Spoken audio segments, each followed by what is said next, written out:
Welcome to the Football Historian Podcast. By all means, enjoy it. He will go right to the very top. Dos, tres, cuatro times. Here we go, Germans. I will turn these results round. All right, that's good manners. There's animosity, but there's no fight. If you can't beat them, join them. How do you make me feel sick if I look at you?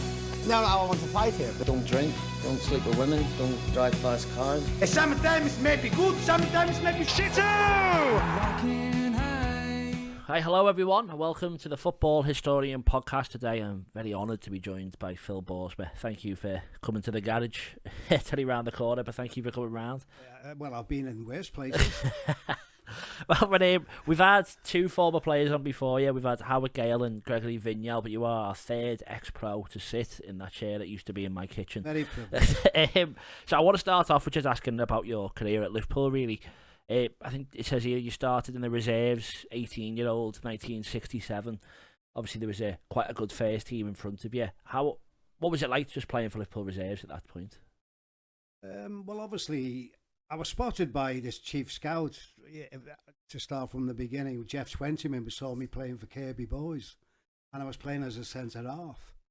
And I don't know why, but he seemed to be impressed by apparently my leap. He said, I've never seen anybody jump and head the ball, for a centre, I said, well, isn't that what centre halves are meant to be doing? No, nobody rolled the ball out in them days. It was just a big hoof down the pitch, and as a centre half, you had to go and head the ball. Yeah, which I did, and so I joined them as a centre half, basically as a teenager, and because I could get up and down the park fairly quick. They thought, you're a playing centre half. Yeah. We'll put them out on the wings and whatever. And then I think it was Ronnie Medana at the time who was the A or B team coach, and so I was playing in the wide positions and doing reasonably well. And then again he said, well, why don't we put them up front? I'll play whatever you want me to play, to be honest. So you were a Liverpool fan as a kid? Yeah. Or? Funnily enough, my uncles were Liverpool supporters. As a kid, I had a fond little touch for, the Busby Babes. I did, I mean, Manchester United at the time, with Bobby Charlton and stuff. And, I got to know the Charlton family very well. Yeah. But, I was obviously my uncles turned me over to Liverpool. But back in them days, Everton were the better team. And as a kid, it was only, I think, threepence to get in the boys' pen. So I used to go and watch Everton one week and Liverpool the next week. Yeah. Well, so you say there you were centre-back for Kirby Boys, but it's at Liverpool that you actually, is that the first time you ever played further up the pitch? Was that in a Liverpool shirt? Or? Oh, yeah. I mean...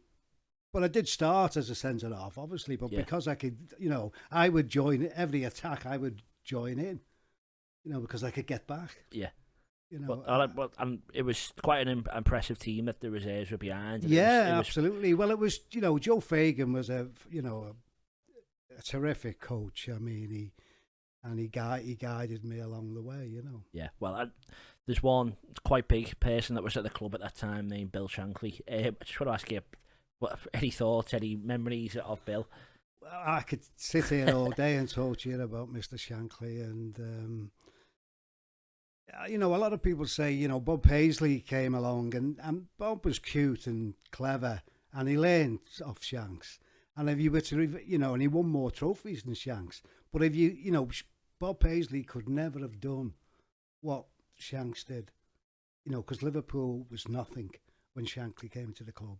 Bob Paisley, it's only my opinion, didn't have the personality to drag us from what Shanks dragged us from. Yeah. Into, being an ordinary team and, to what, Shanks took us to. Yeah, but I think as you start breaking in, I think it was Alan Evans gets an injury, and is it late 1970 I've got there that you made some of your first appearances. It was Man City debut in the League Cup, West Brom in the league, and Spurs was your first Anfield game. So you had a run for a couple of months there where I think you got in the team for the first time. What was that like to play for the first team at Liverpool? Well, it was a dream come true as a a young kid growing up, and I couldn't wish for that. But I've got to be honest. I mean, I didn't really want to be a footballer. I wanted to be, I was a good mile. I think I was the first teenager to run a mile in under 5 minutes. Wow. At school. Yeah. So I really wanted to be but I didn't know, there was nobody there to tell me where to go to be a middle distance or an athlete. So you had to and play along football. Comes, so I took up football instead. Yeah. That's not a bad alternative. Well, I thought, at least I'm running around. Well, those first few games, was there someone in the dressing room? Was it Shankly? Was it a teammate who put their arm around you and tried to encourage you? First team games. Just the first few. As I say, there, Man City, West Brom, Tottenham. They're your first few.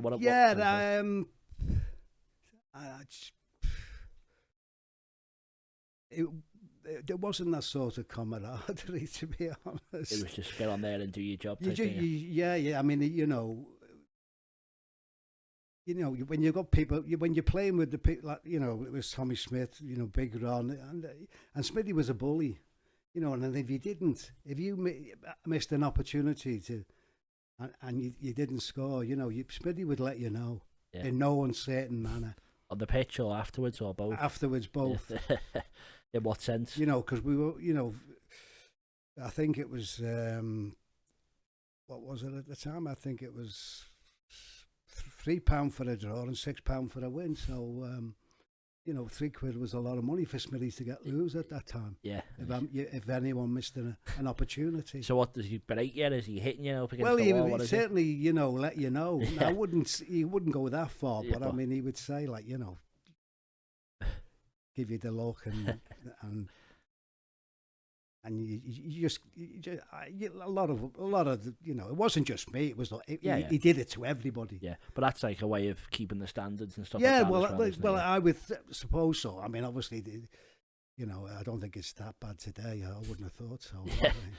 Well, I want to talk about John Toshak as well. Obviously, it's someone you got to know even more in your later career, but as a player, you started having a bit of a relationship with him on the pitch, is that right, before Kevin Keegan comes on the scene? So what was it like playing with John Toshak? No comment. Okay, fair enough. Well, and then if we say Kevin Keegan, do you want to talk about him? Well, Kevin, you couldn't play with Kevin. You had to, because even Kevin didn't know what he was going to be doing. It was very difficult to play alongside, to be honest. Yeah. I mean, Toshak and Keegan formed a formidable partnership. You got to give them the credit. But when Ray Kennedy came, Kevin couldn't play with Ray Kennedy because Ray Kennedy held the ball up and brought the midfield players into play. Yeah. Whereas Toshak would just be a flick on. It would be a long ball, and obviously, Kevin would lead the flick on, and that's why they became what they did. But I thought Ray Kennedy was an absolutely joy to play with. Yeah. So was it hard for you to get in the team when No, because I could play in all the positions. You put me back into midfield. Yeah, so it suited me. Yeah, I was going to say, were you ever was there a position you wanted to play at that point, or was it just to play was the main aim? It was just to play. Yeah. I mean, I could play anywhere. It didn't bother me. As long as you're in the first 11. Yeah, and can I ask you again about John Toshak? Are we allowed to speak about him, or do you rather not? Well, there's not anything nice that I can say about John Toshak. Right. I mean, he's just a horrible, horrible, horrible man. Right. And I'll tell you privately. Yeah, that's fine. Yeah, about that story. Yeah. Okay. No worries at all. Well, we'll carry on and then talk about one that hopefully gives you a bit more happy memories. Is playing Leicester City in 1973. Liverpool need a point to win the league. They get the point. It was the first time in 6 years that this side had won a trophy, never mind, winning the league. So that obviously, I think it was only recently broken as the highest attendance, or That attendance was broken when the Liverpool's new Yeah. stand was done. Yeah. Sorry, not saying that very well. But that atmosphere must have been amazing, and it was like Shankly Absolutely. there with the red shirt on. It's iconic. Yeah. You played in it. Just talk us through that day. I can't remember it, to be honest. I just remember the euphoria of it all, and like you say, it was one to remember. That's for sure. Yeah, certainly. Well, do you think enough is made about the fact that that team went 6 years without winning anything? Because obviously, as you said, then Shankly's held to such high esteem, but that team didn't win a trophy for 6 years. Yeah, I mean, but don't forget, we only got 2 points for the win back in our day, you know. Yeah. I mean, and it was a hard. We played. What people don't realise is, you know, these players today are playing on billiard tables. You know, we played on 3 different pitches for the season. You know, it was lovely in the summer, and then you had the winter, which it was just snow and clay, and then you come the spring, it was just bumps everywhere, and that wasn't just Anfield. Everywhere. You know, we had a terrific pitch, but when away, some of the pitches we played on was you could only play in the 4 corners. Yeah. You know, you couldn't pass the ball. Yeah. You know, because it was just bumps and everywhere. It was. So that's why maybe the big players up front that Yeah, well, that was it. There was no rolling the ball out in our day. Yeah. It was just a big hoof and flick-ons and whatever. Yeah. You know, Yeah. and that's why Shanks, you know, he wouldn't want it. You know, you don't get it forward and graft. Yeah. Well, that season that you do in the league with Liverpool, 31 appearances, 13 goals. It's quite a decent return, I'd say. Quite a lot of appearances. But you didn't get a start in either of the 2 legs of the UEFA Cup final. Was that something you were upset with, or was that just part of the squad rotation? I think it was. I don't know now. I mean, I can only assume so. Yeah. I always remember, you know, Shanks would leave me out. Or he would only. So, you know, if he thought, you know, my pace could get me somewhere, you know, and stuff, and you know, and at the time you didn't argue with him. You just had to take it, accept it, yeah, and accept it. Well, obviously to end that season though with you know, when you've won the league, win the UEFA Cup, that must have been great. Oh, what absolutely. were the celebrations like? We all ended up in Smithy's nightclub, I think. Smithy told us we had to go. You know, But did he own it, or was it? Yeah, he owned the nightclub. So he got a cut of all the celebrations. Yeah, absolutely. Yeah. So was and we had to pay to go in. So was that in town, was it? Or that was in town. Yeah. Oh, was that? But great scenes, great nights. And oh, all. Absolutely. Yeah. I mean, we're all, you know. I'm not saying that they were all big drinkers, you know, but they certainly enjoyed themselves. Yeah. Well, obviously, if you go in 6 years without a trophy as well, to win 2 big trophies like that, that's quite an achievement. Yeah. I just want to ask you as well about the 74 FA Cup final. I believe there was a bit of a disagreement before kick-off, which led to Chris Lawler going on the bench. Could you? No, I don't think there was a disagreement. Nobody told me. I mean, I'd played in most of the rounds, and I'd scored in most of the rounds. Yeah. And it was only when we got to Wembley that, you know, I wasn't. First of all, I wasn't playing, and then Chris Lawler, who was injured, who couldn't have gone on because Bob Paisley had scolded him with some electric ice on his ankle, and but you know, he felt he you know, he persuaded Shanks to put Chris on the bench rather than me, you know, because he scolded his ankle. Yeah. You know, and so at the time I was going out with an actress who was working in London at the Lyric Theatre, and so I just walked out. I said to Stevie Highway, I said, "Yeah, I'm off." He said, "Where are you going?" I said, I'm going. I'm not even in the squad. I'm not even on the bench." So he went, "You kidding?" I went, "No, I'm off."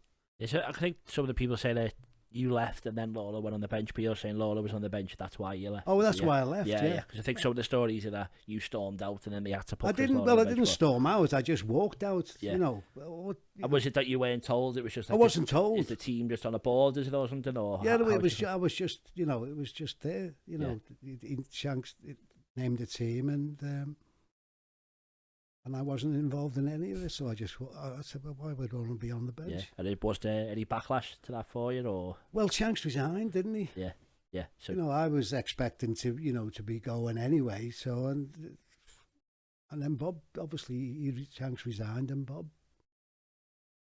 that was that. Yeah, did Paisley speak to you about how you did that? Well, Bob said he had his own. That happened to Bob as well. 1950 FA Cup That's final. right. Yeah. He got left out. He said, "I know how you feel," and I said, "Well, there you go, Bob." Well, that probably helps. Obviously, you have a few more years, and if we just touch on Bob Paisley quickly, what was he like as a man and as a coach? Well, Bob was cute, and everybody, and as you say, Bob went out and won more trophies than Shanks, but Bob, bless him, could not have done what Shanks did. Yeah. Because he didn't have the personality to drag us from where Liverpool were. Bob was cute and learned off Shanks and went on to win more trophies than Shanks. And, and he did well, but he wasn't a nice man. He wasn't a nice man. He wasn't a nice man. No. How come? Well, when he was... I'll give you one. I'm not being, I don't know. But when Bob was the trainer and running on, I had an unfortunate accident when Jimmy Anfield tackled me, and I went up in the air and came down. And when I came down, I landed on my shoulder, which is your acromioclavicular joint.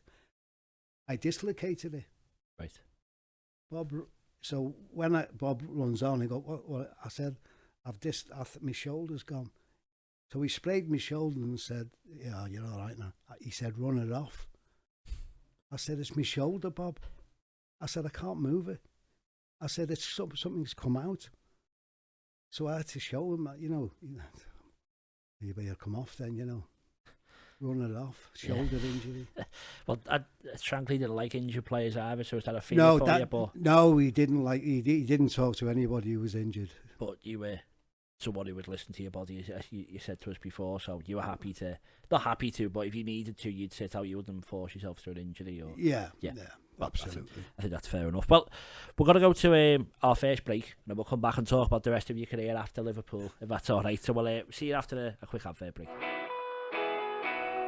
Hi, I'm Warren, the producer for the Football Historian podcast, and we're here today to talk to you about the Patreon subscription. Yes, so for just £1 a month for the first 100 people, there's a lot of benefits that you get, and I think £1 is a terrific deal. Pittance, yes, £1 only, and you get early access, which means at least 24 hours before everyone else gets the episode, you get to watch it. There's also an extra section, we call it the Football Historian podcast Extra Time, and we ask all the questions to the guests that no one else gets to see unless you're a patron. And on top of that, you're the ones who get to ask the questions. You send them in, we tell you which guest is going to be coming and sitting in this chair. You ask them, we record it, you get to watch it. No one else does. On top of that, we do a monthly special. We did one last night. It was a quiz. You were there. Yeah, bedlam and great content. Yeah, so hopefully you can watch that. As I said, we've got a round on Linvoy Primus or Lionel Messi. We've done mastermind stuff, all that. That's going to happen every month. The bigger this grows, we're going to do it even more regularly. Hopefully it'll be once a week.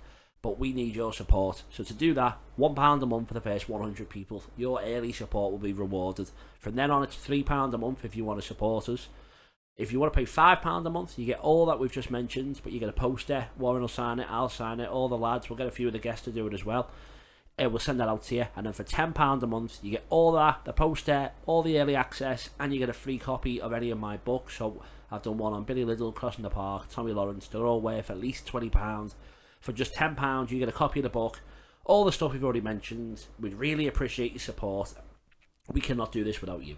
This really is a passion project, and anything people can put into it goes straight back into it. We don't take a wage.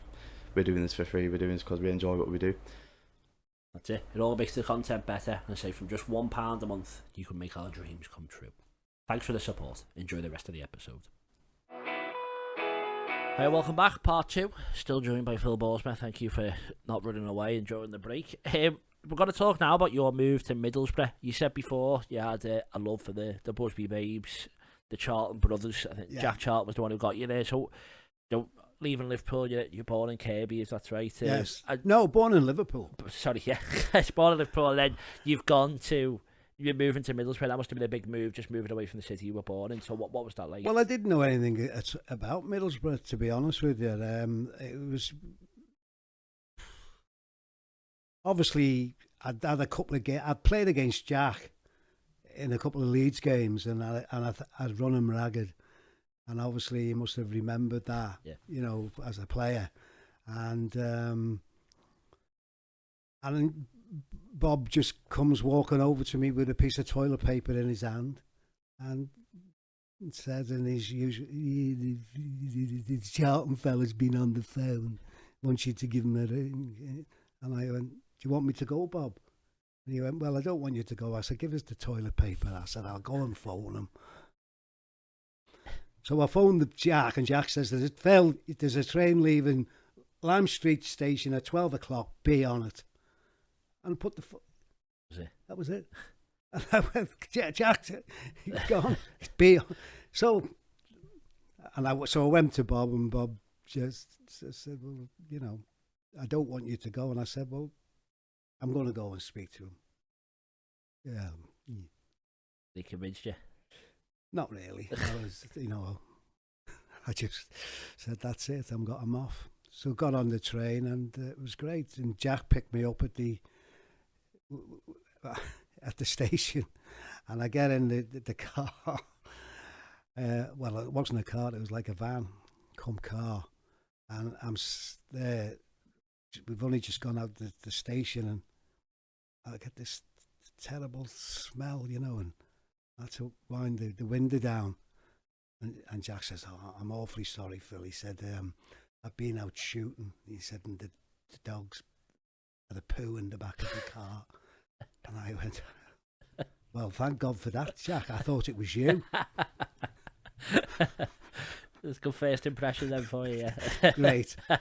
And then we're driving along, and Jack says, look, Phil, he said, I don't want to be taking you to these big hotels, you know, because I want this, you know, we'll go back to my, you know, he said, my missus is a really good cook. You know, and I went, okay, Jack, that suits me fine. He said, we got there, it was fish fingers, chips and peas. Lovely.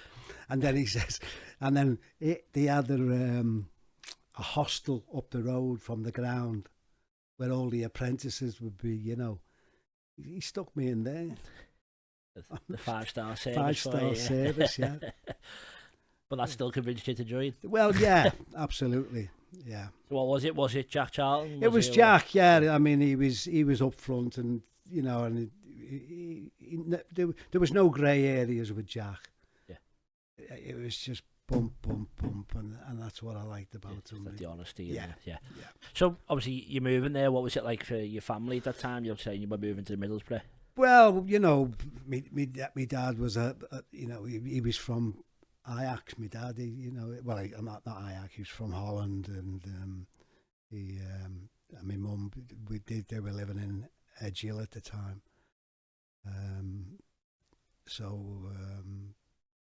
Yeah, it was. I mean, obviously, my mum didn't want me to leave Liverpool, but she knew that football took you away, and that's what happened. So. Yeah.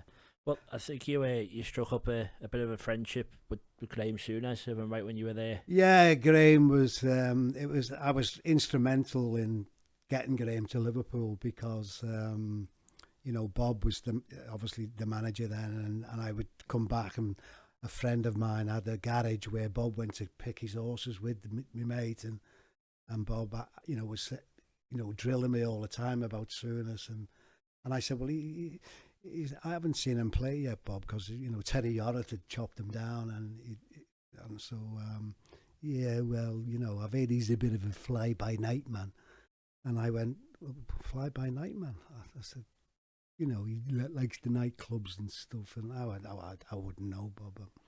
I've only, you know, just met him really, and so I haven't seen him play. So I went back and told Graham.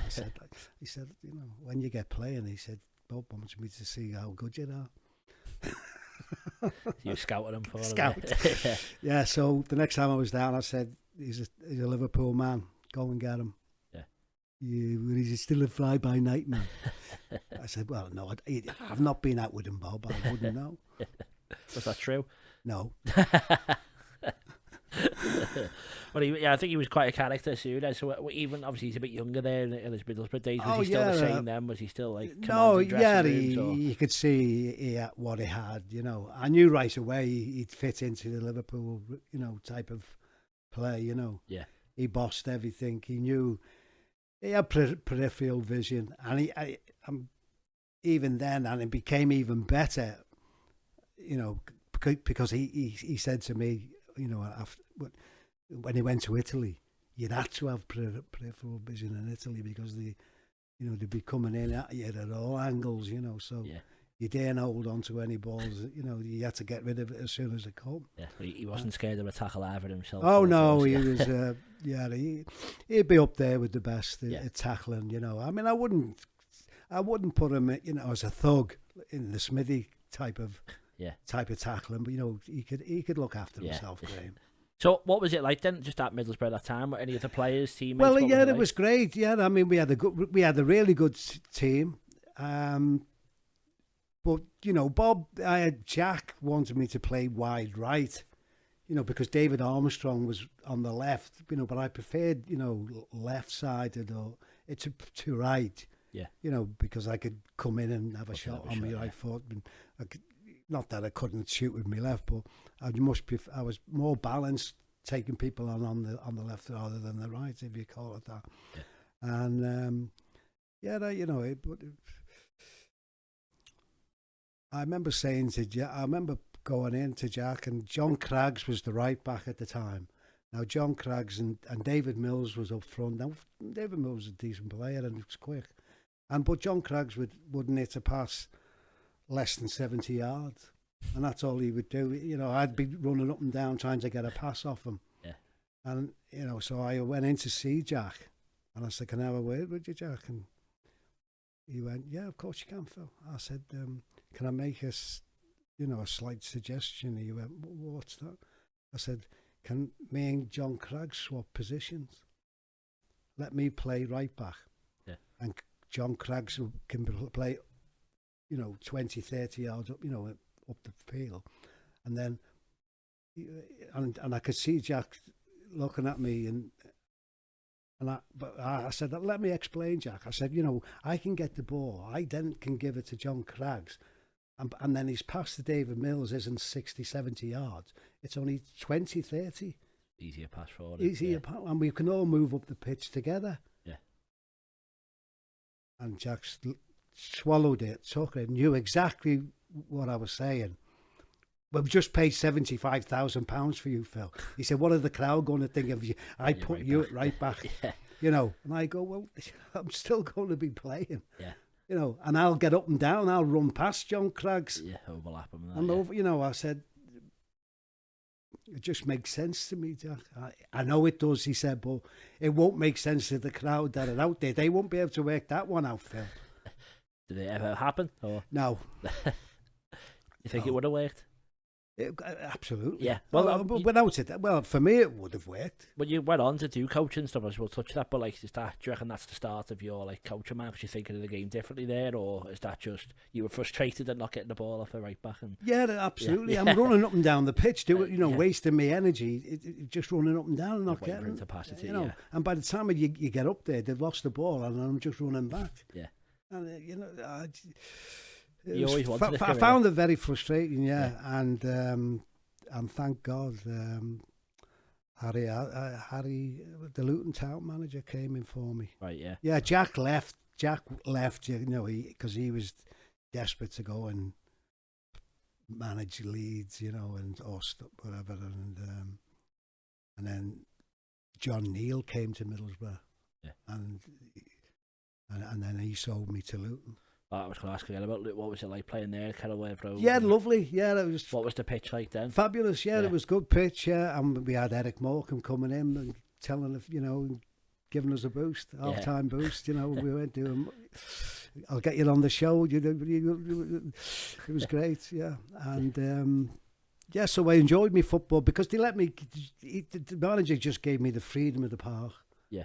and then obviously Toshak came in. That's all. Before we so the picture Kenilworth Road, that's famously plastic pitch. Is that after you played there, or was it the Kenilworth Road? Didn't they have the plastic? Yeah, pitch that was plastic. So did you play on that? Yeah, one? yeah. So what was it like? I didn't that? like it at all. No, it wasn't different for me. bounce and all that. Yeah, I mean it was. Well, it was just a strange,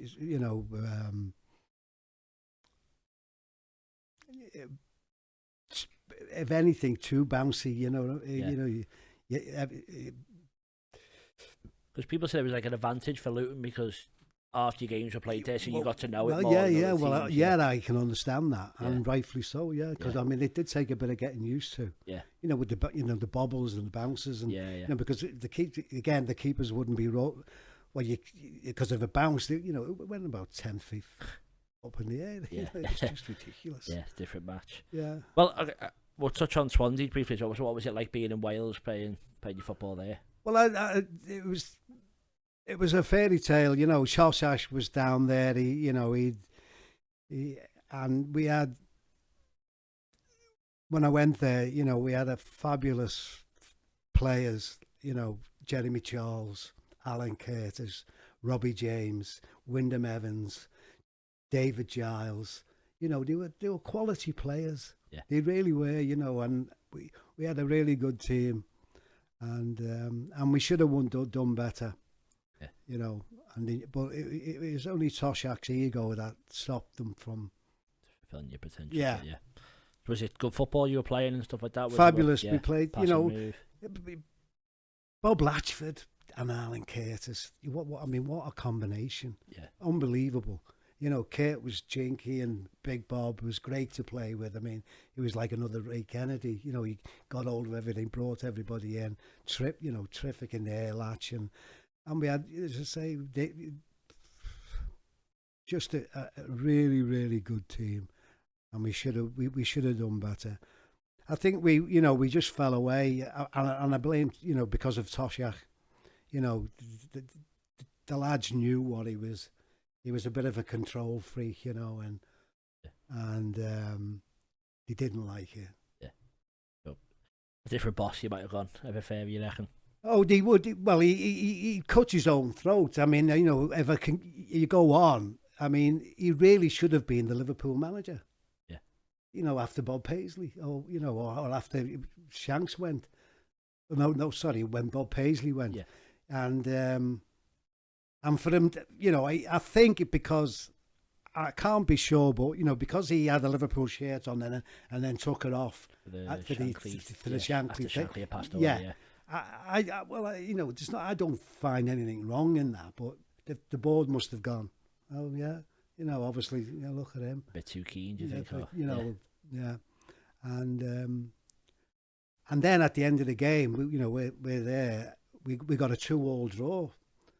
And then Toshak runs to the cop at the end of the game. And then, so we stayed in Liverpool overnight and we had a meal. And I was just having a, and I said to him, what made you run to the cop? And obviously, the usual Toshak ego. I just wanted to see what sort of reception they'd give me. And I looked at him and went, really? Well, on a day that's all about Shankly as well, isn't it? Yeah, so, yeah, exactly. Yeah, and that cost them. I'm sure that almost did cost them the job. So just for anyone who's unaware, that's the first match after Bill Shankly passed away at Anfield. Swansea play. Toshak's the manager of Swansea. He takes his. Was he a player manager or was he just? No, he just had the. But shirt. He had a Liverpool shirt on. And you all stood like the minute silence thing. Yeah, so yeah, you're saying Okay, well, obviously you can read into that more as you wish, but we touch on your injury that ended your playing career. Was an ankle injury? Am I right in saying? Ankle. It was a compound fracture and dislocation. At Carlisle. No, where was it? Carlisle. Swindon. At Swindon. I don't even think the lad who chopped me down, when I say chopped me down, because he's jumped in at me, the ball's hit him in the face, and then he's took me out. And I was standing on my right leg, and he got a compound fracture and dislocation. First person to me was actually Tommy Smith, who he just went and run away. So is your foot like put it the wrong way? He just went, he just went, good Lord, ridiculous. And then that was that. So who was it? Did the tackle? I can't remember. Yeah. It was the centre half. Yeah, and then so it's what your foot put it the wrong way. Is it that bad? Is it bowed out and all? Oh yeah, I thought I was going to lose my ankle. Yeah, wow. Yeah. And then the first operation I had, that's when Toshak persuaded me. He said, "Oh, look, you're not going to be as quick as you were or whatever." Look, I could still run and play, but obviously I was going to, and eventually, he persuaded me to pack in. Yeah. And I think I was insured for, back in them days, I think it was a huge £35,000, which was a lot of money. Yeah, you could buy a house for that. And he said, but you can come on the coaching side with me, Phil. And I said, well, okay, then go on. Well, let's do it. He said, but I want you to do me a favour. And I said, well, what's that? He said, the money that we're going to get for you, I want to buy Dave Rushbury from Sheffield Wednesday, who I need to get right away. Your insurance, buddy? Yeah. Yeah. So can we use your money to buy him? Did you say? Yeah, well, I said, well, yeah, I'm still waiting for the money. Yeah, she still. No, I never got it. Wow. Yeah. No, he said he'd get me a testimonial. Get Liverpool to come down. We'll have a testimonial. No, still waiting for that as well. Wow. Yeah. So how long did you say at Swansea then, as coaching with Toshak? Toshak? With Toshak until basically he sacked me on Christmas Eve. On Christmas Eve. Yeah. And that was that. Yeah, kind of glad to get away from him, maybe. Well, no, it was just I think Dougie Livermore was coaching with me at the time as well. There, Dougie was down there, and he just finished. He never told me. It was the club secretary could call me in and said, oh, that's it. You've been sacked, and I said, okay, no problem. They take your insurance, don't give you a testimony, Yes, on Christmas Eve. Yeah. Yeah. Fair enough. I can see maybe why you wouldn't want to speak about it more. Well, I think Graham Souness is where you carried on doing a bit more coaching. I've got to hear that you went to Lincoln, you went to Doncaster. That's right. You played in their reserves, I believe. Yeah, Like your comeback game, was it? Yeah. But obviously Souness gives you the chance at clubs like Rangers, Southampton, Blackburn, Newcastle. That was it. Yeah. I mean, and I can't tell you, Graham turned Scottish football upside down. He Rangers, just made Rangers into the Colossus. Well, it was big anyway. I mean, but when it was for me, football. Graham buying all the English players. Which is good business because he knew after the whatever, the English clubs would buy them back anyway. Yeah. But Terry Butcher, Trevor Francis, Graham Roberts, were great players, and great they want to go and back. We had a really we went on to win the league in early for 7-8 seasons. Yeah. Well, and if we can just touch on last year, then I think you worked as a physio, you worked as a coach, you worked as an assistant manager. What was your favourite role after football? Like maybe even if you just tell us the club as well, but what was your favourite? Oh well, time? Obviously Liverpool. You can't take away my boyhood dream of growing up as a kid and playing for them. But Rangers was just phenomenal. Yeah. I enjoyed the spell up there. It was great. And Well, I was going to ask you as well. You've obviously with some of the clubs you were at there, the biggest rivalry. So you obviously got Rangers, Celtic, Liverpool, Everton. Well, Liverpool one United, of the biggest Newcastle, rivalries would be when we were in Turkey, Galatasaray, and Fenerbahce. So you were there that game? Of course. Yeah. Wow. Absolutely. Yeah, it was unbelievable. So what did you think when he's doing that on the pitch? Well, I I couldn't believe it. But the funny thing was, he couldn't get the flag in The centre circle. because the centre circle was So hard, was it? Yeah. so hard. They'd put cement on the centre circle. Oh, But he's like a hero in Galatasaray. he got postcards on it Yeah.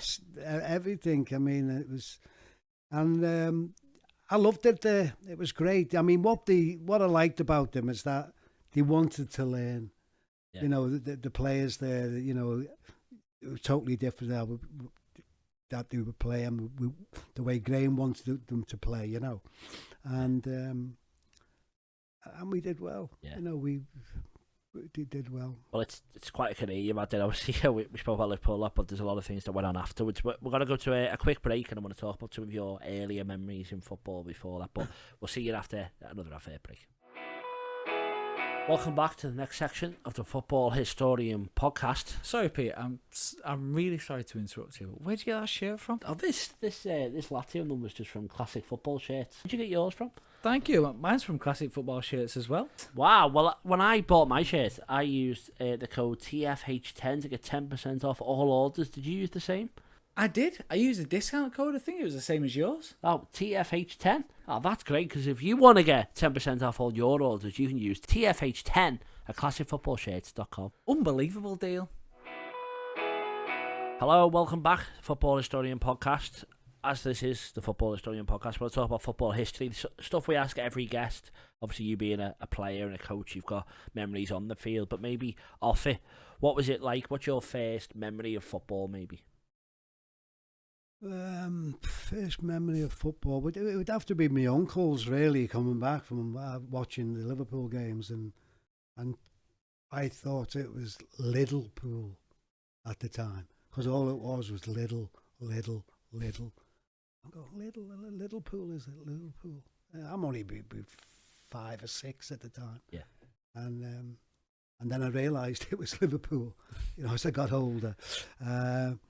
Yeah, so they just really guided me along, and then when I got to where I could get to the games myself, around about 9 or 10, Everton were the better team basically at the time. And so did you prefer Everton then, or? Well, no, not really. I mean, like I just wanted to watch. They were a good team back in the early '60s. You know, Shanks wasn't, Phil Taylor, I think, was still the Liverpool manager basically, and I would,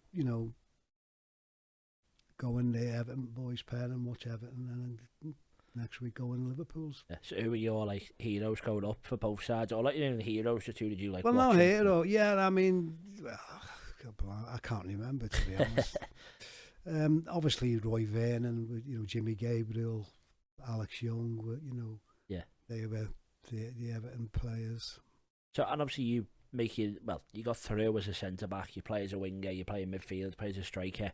Was there someone then you thought, I want to be the one scoring goals, I want to be the one clearing off the line? What was it that got you most excited, or was it just I would think Alan Ball, the way he got about the pot, he was everywhere, Bally. I mean, and he ran around.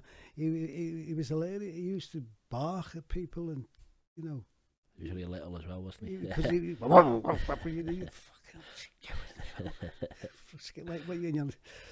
playing against him, And his white boots and all that. And his white boots and everything, yeah. But he's a terrific player, Bally. I mean, without a doubt. Yeah, well, he's definitely one of the best Everton have ever had. Well, if I can ask you, what was do you know what your first game was that you went to as a fan, or a team now? Or if I can ask you then, maybe in your early days, is there a game that stands out as the best game you've watched as a supporter? Again, I can't remember. Okay, well, if I put it then on your career, is there a one game from your career maybe that just stands out above others? Maybe you played your best, or it meant the most? Well, obviously the thing that stands out was me hat-trick, my first half hat-trick, against Tottenham. Yeah. Which was a right foot, left foot and a header, so... Perfect. Yeah, that was the, and then everybody reminds me I scored a goal against Stoke City, I think it was. Picked it up outside our box and ran the length of the pitch and scored a goal. And funnily enough, one of the Stoke players was John Mahoney, who was Swansea, who we got to know, he said it was funny, Phil, because when you picked the ball up and you were running at me, and I said, I'm going to bring him down. And as I'm thinking I'm going to bring him down, he'd gone past me.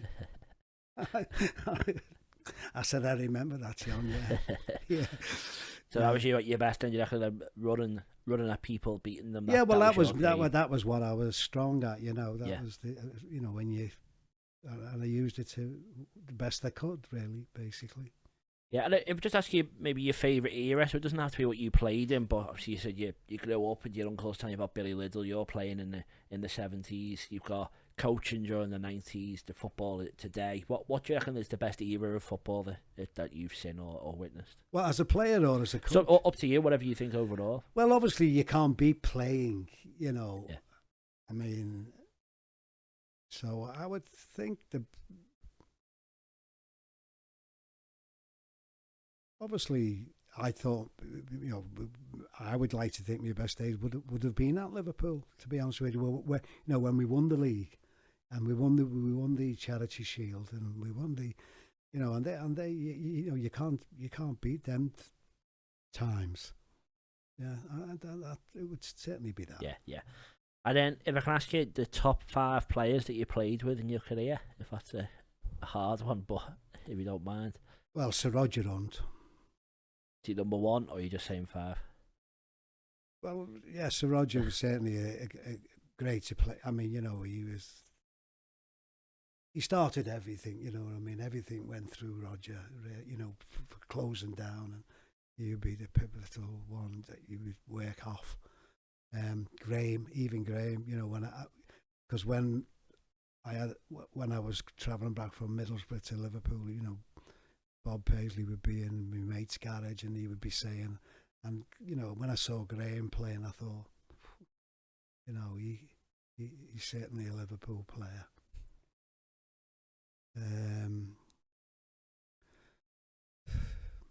Bobby Charlton.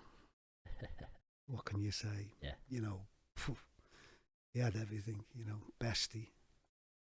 Again, you just got to admire them type of players. What they did. Push you for one more for your 5th. I would have to go probably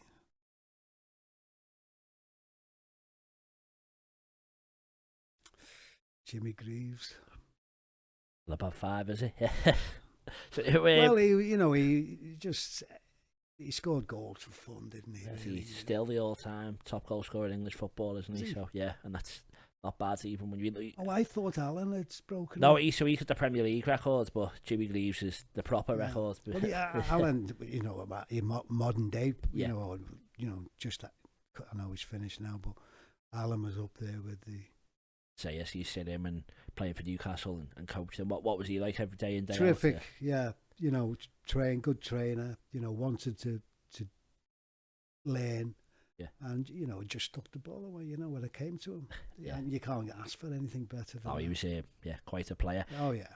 And I was just going to ask again, well, normally say the top 5 players ever of all football who you think you've ever seen. Would you be able to give us them? So it doesn't have to be people you've played with, just in general. Who do you think the top? Europeans? Anyone. Well, obviously Pele, Maradona. It would certainly be the 2 main European type of players for me anyway, back in that I would say were arguably the best. Cruyff, I'd have to put in there, being half Dutch myself. Yeah, Pele, Maradona, Cruyff. Yeah. Not bad names. Well, and Bestie and Bobby Charlton. Yeah.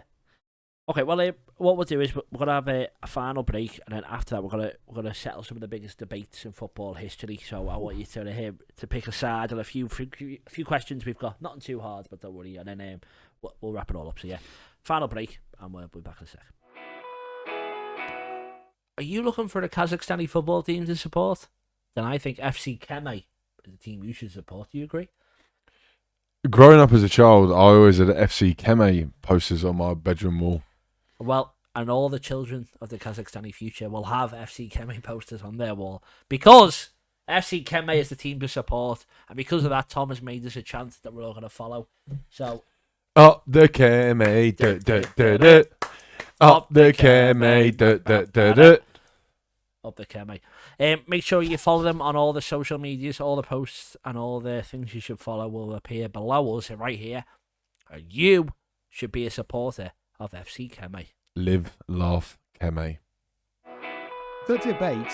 Hello, welcome back. This is The Debate, where we settle the biggest debates in football history. We're joined by Phil Boersma, former Liverpool and many other teams and coaches. But I want you to help me with the first one, which is Gerrard, Lampard or Scholes. And I can ask for the first, second and third as well, if possible. Stephen.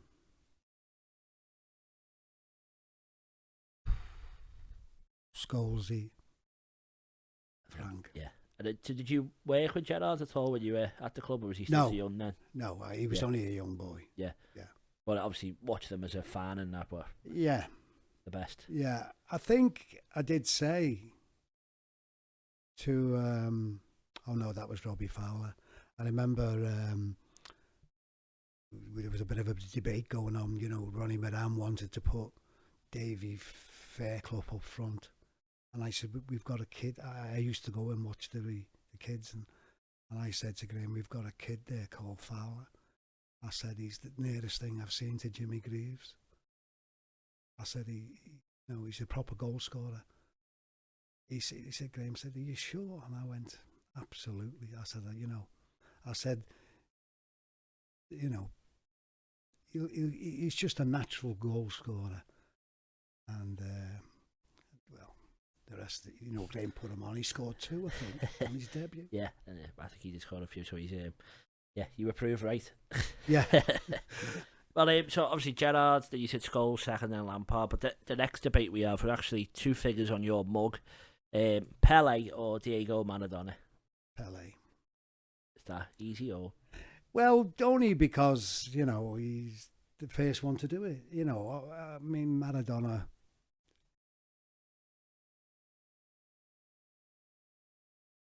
Didn't quite get 3 World Cups. Pele did. Yeah, there's a lot. I think scoring a winning goal as a 16-year-old, that's not bad, is it? I mean, not bad at all. And went on to win another 2. Yeah. Maradona really should have broken it or at least equalled it, and but no, Pele would get me. Yeah. Get the vote. Okay, and a more modern one is Cristiano Ronaldo or Lionel Messi.